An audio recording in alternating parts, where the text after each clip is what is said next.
আসসালামু আলাইকুম রহমতুল্লাহ। ওয়েলকাম করছি Anis agro farm Facebook page এবং ইউটিউব চ্যানেল থেকে।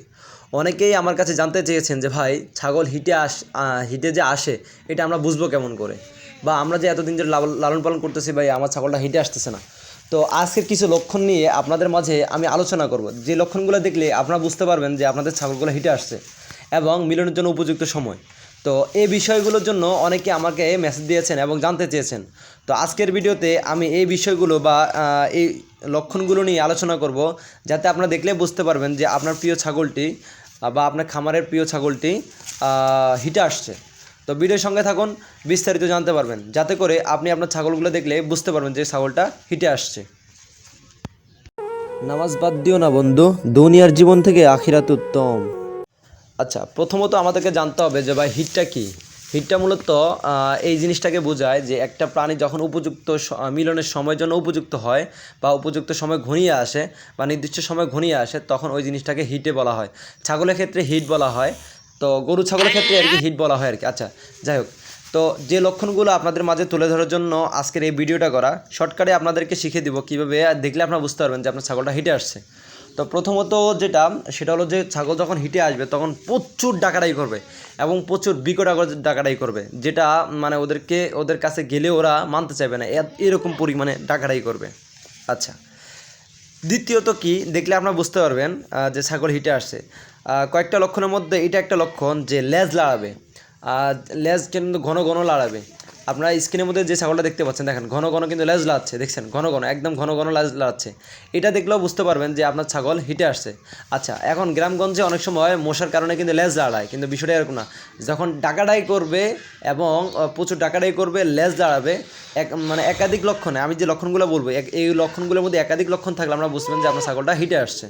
আচ্ছা, তো দ্বিতীয়ত লেজ লাড়াবে, প্রচুর পরিমাণ লেজ লাড়াবে। তৃতীয়ত এক জায়গায় স্থির থাকবে না, নাড়ানাড়ি করবে, এদিক যাবে ওই দিক যাবে, খালি ঘোরাঘুরি করবে, মানে ঘন ঘনে, মানে স্থিরভাবে এক জায়গায় দাঁড়িয়ে থাকবে না। এই লক্ষণটা দেখলেও বুঝতে পারবেন যে আপনার ছাগল হিটে আসছে। চতুর্থত, পিছন সাইডে আঠা জাতীয় নালা বের হবে, ঠিক আছে। যখন আপনার একটা ছাগল যখন মিলনের জন্য উপযুক্ত সময় হয়, তখন পিছন সাইডে আঠা জাতীয় নালা বের হয়। আচ্ছা, পঞ্চম, ঘন ঘন প্রস্তাব করবে, মানে একটা ছাগল যখন ব্রিডিংয়ের উপযুক্ত সময় হবে, যখন সে তার মিলনের জন্য সঙ্গী খুঁজবে, ডাকাডাকি করবে, এক জায়গায় বাধা থাকবে, তখন কিন্তু সে প্রচুর পরিমাণে প্রস্তাব করবে। এই পাঁচটা লক্ষণ আপনারা দেখলে বুঝতে পারবেন। বেসিক্যালি এই প্রথম পাঁচটা যদি আপনাদের ছাগলের মধ্যে থাকে বা দেখা যায় যে আপনাদের ছাগলগুলোর মধ্যে দেখা যাচ্ছে যে এই ছাগলগুলোর লক্ষণগুলো দেখা যাইতেছে, এখানের মধ্যে যদি 3-4টা লক্ষণ দেখা যায়, তাহলে আপনারা বুঝতে পারবেন যে আপনাদের ছাগল ডাকছে। তবে যদি শুধু লেজ লাড়ায়, ঠিক আছে, অনেক সময় কিছু বুবা পানি থাকে, ডাকাডাকি করে না, শুধু লেজ লাড়ায় এবং পিছন সাইডে নালা বের হয়, তখন কিন্তু সেগুলো কিন্তু ডাকার মানে ব্রিডিংয়ের জন্য উপযুক্ত হয়ে গেছে। আচ্ছা, তো ব্রিডিংয়ের উপযুক্ত হলে তখন করণীয়টা কী করবেন আপনারা? তো তাৎক্ষণিক আপনারা ইয়ের কাছে, যারা ডাক ধরায় বা ব্রিডার কাছে, যে ব্রিডারগুলো ডাক ধরায়, ওদের কাছে না গিয়ে আপনারা কমসে কম 12 ঘন্টা পর্যন্ত ওয়েট করবেন। 12 ঘন্টা ওয়েট করলে কি হবে, 12 ঘন্টা পর একটা জিনিস, যখন ছাগল হিটে আসে 12 ঘন্টা পর তাদের ডিম্বাণু তৈরি হয়।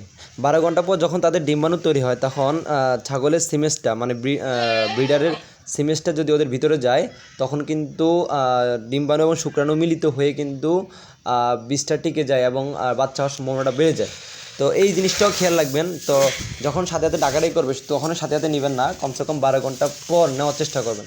আর ব্রিডিংয়ের সবচেয়ে উপযুক্ত সময় হলো সকালবেলা, ঠিক আছে।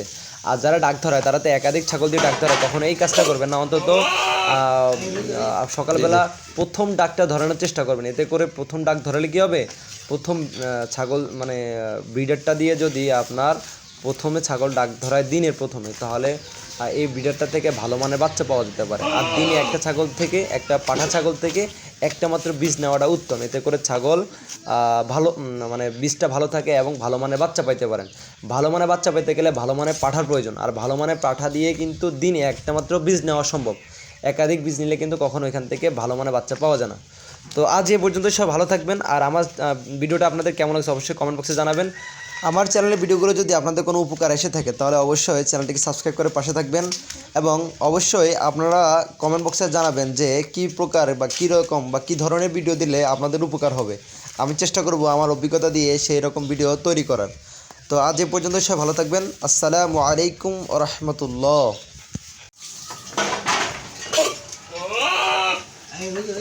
জি জি।